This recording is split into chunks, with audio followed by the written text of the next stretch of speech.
Dashnor Dumani, ekzekutori dyshuar në të ashtu quajturën masakre e Bradasheshit në Elbasan, ku u vranë Endrit Ali Bey me Novkën Tarzani, Arben Dylgjeri dhe turku Erdal Daranaj, u ekstraduan në Shqipëri këtë të mërkur nga Dubai, ku i fshihej prej vitesh drejtësisë. Ky është momenti kur 40 vjeçari i shumë kërkuar për një seri krimesh të tjera të bujshme mbërriti në Rinas në masa të rrepta sigurie. Gjykata e posaçme ka caktuar ndaj tij një masë sigurie arrest me burg për veprat penale, vrasja në rrethana të tjera cilësuese, vjedhja me armë dhe mbajtja pa leje dhe prodhimi i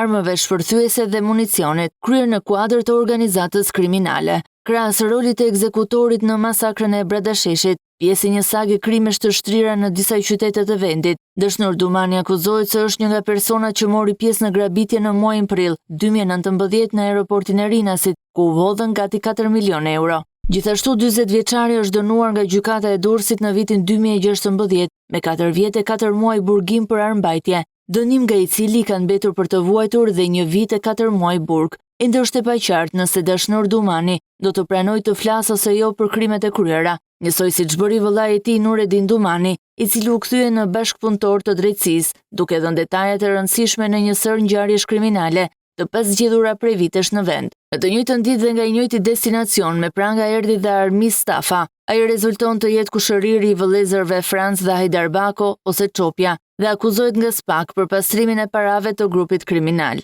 Edhe pse pa një marrëveshje, Shqipëria ka arritur të ekstradojë 6 të shumë kërkuar nga Emiratet e Bashkuara Arabe, që për vite me radhë janë cilësuar si stre e sigurt për të arratisurit nga drejtësia.